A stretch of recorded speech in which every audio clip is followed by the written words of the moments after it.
नमस्कार। दिव्य होम से मैं फाल्गुनी आप सबका हार्दिक स्वागत करती हूँ। जैसा कि आपको पता है, आने वाली पूर्णिमा वैशाख पूर्णिमा के नाम से जानी जाती है। श्री विष्णु पुराण में भगवान श्री विष्णु लिखते हैं कि मासों में वैशाख मास मेरा प्रिय मास है और उसमें भी वैशाख पूर्णिमा भगवान विष्णु और माता लक्ष्मी की एकदम शुभ पवित्र दिन के रूप में माना जाता है। हिंदू सनातन धर्म में वैशाख पूर्णिमा का महत्व इसीलिए भी है क्योंकि इसी पूर्णिमा को बुद्ध पूर्णिमा के नाम से भी जाना जाता है, क्योंकि इसी दिन भगवान बुद्ध का जन्म हुआ था। इसी दिन भगवान बुद्ध को बोधि गया वृक्ष के नीचे आत्मज्ञान प्राप्त हुआ था और इसी दिन भगवान बुद्ध का महानिर्वाण भी हुआ था, यानी कि इसी दिन उन्होंने देह भी त्यागा था।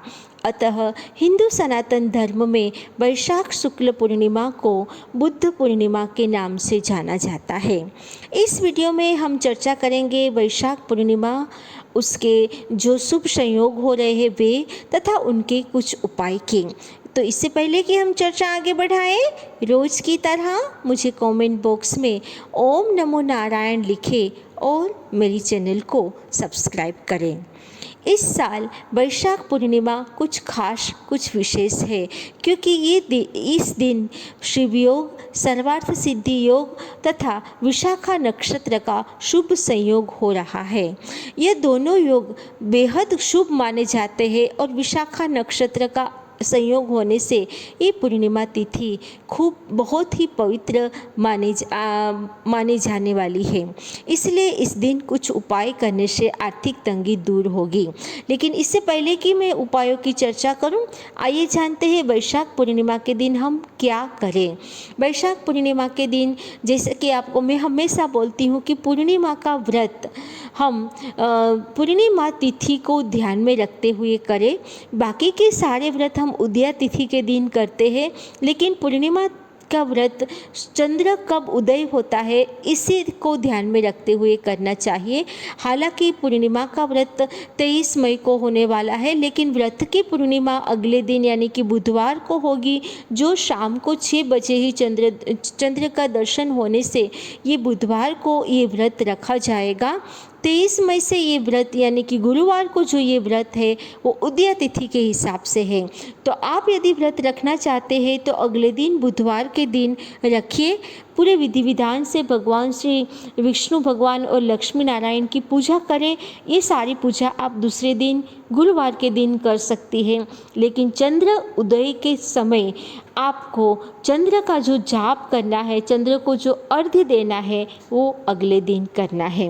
तो इस हिसाब से जानते हैं हम वैशाख पूर्णिमा के दिन क्या करें। सबसे पहले तो आने वाली वैशाख पूर्णिमा के जो शुभ समय और शुभ संयोग से आ रही है, यदि हम सत्यनारायण की कथा का हम घर में आयोजन करते हैं और बड़े विधि विधान से सत्यनारायण की कथा सुनते हैं तो भगवान सत्यनारायण की असीम कृपा हम पर बनी रहेगी।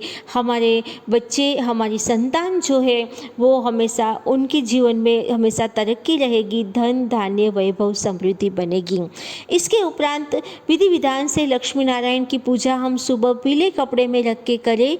घर में जो प्रतिमा है लक्ष्मी नारायण की, वही प्रतिमा या मूर्ति, फोटो जो भी है आपके घर में, उसे एक चौकी पे पीला कपड़ा बिछा के उसे पूरे विधि विधान से पूजा कीजिए।